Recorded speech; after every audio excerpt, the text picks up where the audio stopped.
nom du Père et du Fils et du Saint-Esprit. Amen. Bonjour à tous et bienvenue sur Spiritain en Suisse. Aujourd'hui, nous nous sommes rendus au troisième jour de notre neuvaine de Pentecôte, dans laquelle nous allons réfléchir sur le don du conseil et les fruits de la bonté. Que ce soit le conseil et la bonté viennent de l'Esprit Saint. Alors, le don du conseil est un don qui nous permet de nous mettre à l'écoute de Dieu pour mieux discerner ce qui est bon et ce qui est mal. Ce don du conseil nous permet d'écouter la voix de Dieu. C'est pour cela qu'on dit que celui qui écoute le plus est mieux placé pour parler à ceux ou à celles qui ont besoin de conseils. Le monde a besoin de vrais conseillers qui sont à l'école de l'Esprit Saint. Ceux qui peuvent dire quelque chose de l'amour de Dieu. Ceux qui peuvent pratiquer les choses qui viennent de Dieu. D'un autre côté, les fruits de la bonté, ce sont les qualités de Jésus-Christ que l'Esprit Saint nous offre pour qu'on puisse les faire grandir en nous-mêmes, les faire fructifier et puis les partager avec d'autres. La bonté, elle vient du principe que si nous faisons le bien, nous posons des actes qui sont bienveillants vis-à-vis des uns et des autres, nous sommes aussi ceux qui pratiquent la joie et la gloire de Dieu par l'Esprit Saint.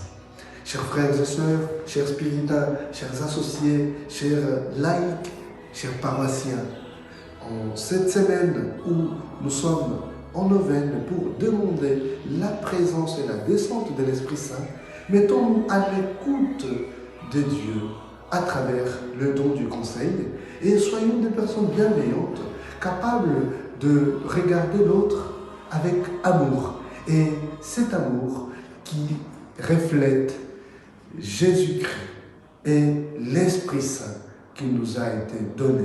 Il est le conseiller principal, il est celui qui nous donne de voir les bontés qui peuvent ressortir de notre relation les uns avec les autres.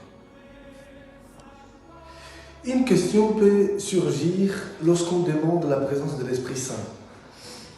Notre monde va mal.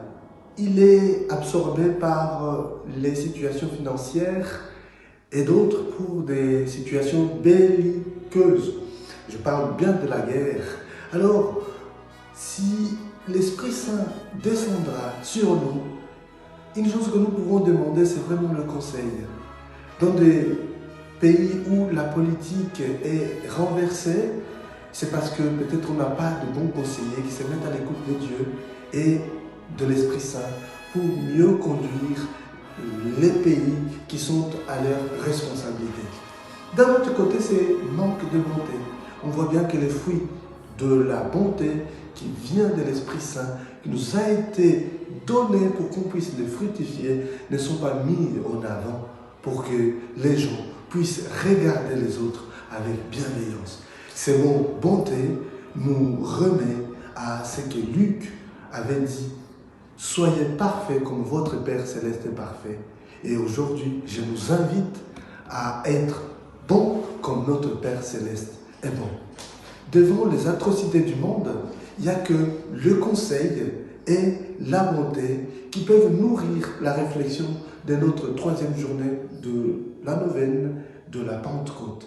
Chers frères, chers amis, soyons des vrais conseillers, soyons des vrais amis de la bonté qui pratiquent la bonté qui vient de Jésus-Christ. C'est pour cela que, à la fin de notre réflexion, je vais vous demander de prier avec moi pour que l'Esprit Saint soit la source principale de la conduite de nos vies. Viens, Esprit Saint, consolateur souverain, l'amour du Père, bonté de Jésus-Christ, sois à nos côtés pour que nous puissions discerner ce qui est bien et ce qui est mal. et que nous choisissions le bon chemin afin que les autres, de par notre bonté et par nos conseils, puissent aussi parvenir à la connaissance de la vérité, de la justice et de l'amour qui n'a jamais de fin. Au nom du Père et du Fils et du Saint-Esprit. Amen.